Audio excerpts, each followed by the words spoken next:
గారు ఏఐసిసి అధ్యక్షుల వారు మల్కాజ్గిరి పార్లమెంట్గా నన్ను నియమించి ఈరోజు ఎన్నికల ప్రచారం ముందుగా ముఖ్య నాయకుల అభిప్రాయాలు కౌన్సిలర్స్ 3 వార్డులలో 3 మున్సిపాలిటీ కలిసి 68 కౌన్సిలర్స్ ఉంటూ వారికి సంబంధించిన బయోడేటా తీసుకొని ఇప్పటికే మా అధ్యక్షుల వారు మా నాయకులందరూ కూడా కమిటీలు వేసుకొని జరిగింది. మరొకసారి వారిని మోటివేషన్ చేస్తూ ఈ ఎలక్షన్స్ ఎందుకు ముఖ్యమంటే అసెంబ్లీ ఎన్నికల కంటే గ్రామీణ ప్రాంతాల్లో ఉన్న పేద ప్రజలకు సంబంధించిన ఎన్నికలు ఇవి.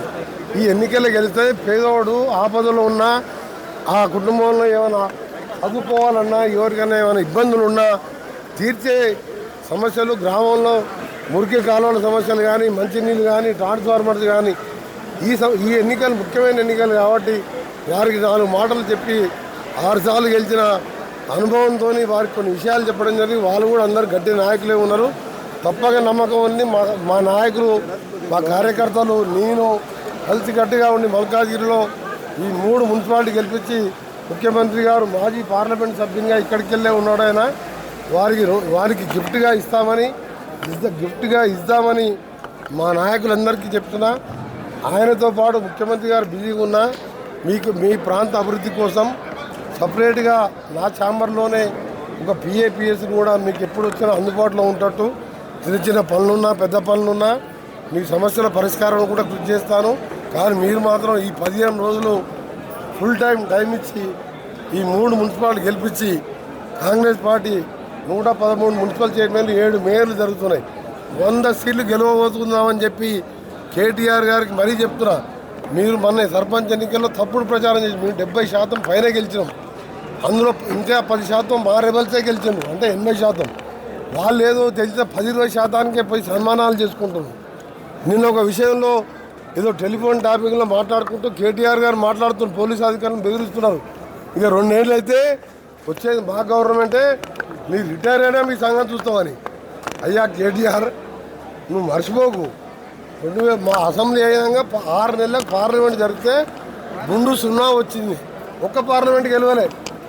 మేము 10 ఏళ్ళు మీ నాయన ముఖ్యమంత్రి ఉండి నువ్వు డిఫాక్టో ముఖ్యమంత్రి ఉంటే నామినేషన్ వేసి నేను రేవంత్ రెడ్డి గారు ఉత్తమ్ కుమార్ రెడ్డి గారు 3 పార్లమెంట్ సభ్యులను గెలిచినాం పైసా ఖర్చు పెట్టకుండా. నువ్వు 10 ఏళ్ళు ముఖ్యమంత్రిలో ఒక్క పార్లమెంట్ గెలవలే. నీ సిట్టింగ్ సభ్యులు చనిపోతే కంటోన్మెంట్ జూబ్లీస్ గెలిపించుకోలే. ఇక 2 ఏళ్ళల్లో ముఖ్యమంత్రి అవుతారంటే అది పెద్ద జోకులాగా అనిపిస్తుంది నాకు. అందుకనే అంటున్నా, ఇది పార్టీ గుర్తు ఎన్నికలు కదా. సరే మొన్నటిదాకానేమో ఉన్న 10-20% ఏడబోతున్నారని సన్మానం అని తిరిగిన ఊళ్ళలో దీని మీద ఛాలెంజ్ చేస్తున్నా. నేను ఛాలెంజ్ చేస్తున్నాను, నువ్వు 10% గెలువు కేటీఆర్, 10% మున్సిపాలిటీలు గెలువు, దేనికైనా దానికి సిద్ధం. నేను తప్పకుండా ప్రజలు ఇవాళ సన్నబియ్యం ఎవరు ఊహించలే.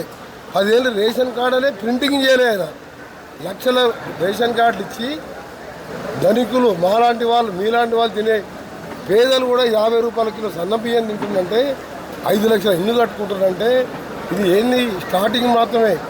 ఆయన చేసిన అప్పులు కుప్పలకెళ్ళి బయటపడుతూ ఒక్కొక్కటి చేసుకుంటూ వస్తున్నాం. ఇంకా ఈ 3 ఏళ్ళే కాదు, ఇంకొచ్చే 5 ఏళ్ళు, ఆ 5 ఏళ్ళు కూడా తెలంగాణ ఇచ్చిన పార్టీని అధికారంలో ఉంటుంది. ఏం అనుమానం లేదు. మా మల్కాజ్గిరిలో 3 గెలవబోతున్నాం. గెలిచిన తర్వాత కూడా ఇప్పుడు ఇవాళ వచ్చి నేను ఓట్లాడు ఇన్ఛార్జి కోసం వచ్చి తర్వాత పోతున్నా కాదు. నల్గొండ జిల్లాను ఏ విధంగా చూసుకుంటున్నానో, తెలంగాణ రోడ్ల విషయంలో ఏ విధంగా కష్టపడుతున్నానో ఈ 3 మున్సిపాలిటీలను కూడా ముఖ్యమంత్రితో పాటు నేను కూడా అండగా ఉంటానని మీ ద్వారా వారికి మాటిస్తూ మీరు గెలిపించి మరొకసారి ముఖ్యమంత్రి గారికి, ఎందుకంటే ఆయన పాత పర్మనెంట్ కాబట్టి మరి వీళ్ళందరూ కార్యకర్తలు కాకలేదు. మల్లారెడ్డి కవిత, కేటీఆర్, హరీష్ గారి గురించి నేను ఎప్పుడూ మాట్లాడాను. ఏమైనా ఉంటే కేసీఆర్ మాట్లాడడం. ఆయన సాగు నోట్లో తలబెట్టి బయటకు వచ్చి తెలంగాణ తెచ్చిందట. మరి మా శ్రీకాంతాచారి సాగు నోట్లో తలబెట్టి అటే పోయింది కదా. కానిస్టేబుల్ కృష్ణ పోయింది కదా. కోమటిరెడ్డి వెంకరెడ్డి పదవి రాజీనామా చేసి మళ్ళీ మళ్ళీ మంత్రి పదవి ఇస్తాను కిరణ్ కుమార్ ఇంటికి వచ్చిండు. బాబు నేను ఆంధ్ర గవర్నమెంట్లో తీసుకుంటున్నా, నీలాగా బై ఎలక్షన్ చేయడం మళ్ళీ పోటీ చేయడం నీలాగా మీ ఏలే కొట్లాడి ఒప్పించి తెలంగాణ ఇచ్చిన నాయకులు. కాంగ్రెస్ పార్టీ అంటే 140 సంవత్సరాల చరిత్ర. నీ సొంత బిడ్డనే బయటికి వెళ్ళవడం, ఇంట్లోకి వెళ్ళి నీ సొంత బిడ్డకి సమాధానం చెప్పు, మాట్లాడు. నేను నాతో మాట్లాడాలంటే మీకు చాలా టైం ఉంది బాబు. మీ స్థాయి నా స్థాయి కాదు.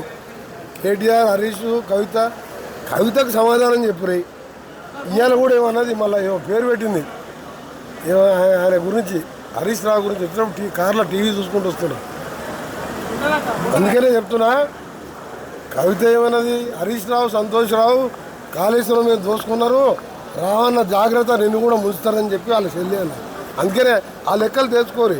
మన ఇప్పుడు కేసీఆర్ బయటకు వచ్చి అన్నాడు, నీవు అనుకున్నావు అసెంబ్లీ ముందు మీటింగ్ పెట్టిండు, ఎమ్మెల్యేలు మీటింగ్ పెట్టి 2 ఏళ్ళలో లెక్క, రాబోయే 3 ఏళ్ళలో లెక్క నేను అసెంబ్లీకి వస్తున్నా అంటే మేము అనుకున్నాం వచ్చి గడగడ దాడితలేవు. 3 నిమిషాలు కూడా లేడు అసెంబ్లీలో. మేము అనుకుంటాం, నేను చెప్తున్నా కేసీఆర్ గారికి నీకు నేను నైతిక విలువలు ఉంటాయి. 25 నెలలు 1,25,00,000 జీతం తీసుకున్నాం. నాకెంత వస్తుంది? నెలకు 5 లక్షలు జీతం వస్తుంది. నా జీతం ఇవాళ మా సీను చనిపోతే వాళ్ళ భార్య బిడ్డ పెళ్లి ఉందని ఇచ్చిన. నువ్వు అసెంబ్లీకి రాకుండా జీతం తీసుకుని హక్కు ఎక్కడిది? ఆ 1,20,00,000 కూడా కట్టాలి, ఆయన 1,20,00,000 కూడా వాపసు కట్టాలి. ఆయన అనుకుంటున్నాడు కాంగ్రెస్ పార్టీ 20 ఏళ్ళు అధికారం ఉంటుంది, రాసి పెట్టుకోకూడదు. Local to global news at your finger tips. మీ చేతిలో ఒక ఆయుధం. డౌన్లోడ్ రా TV app. Media legend Ravi Prakash is back.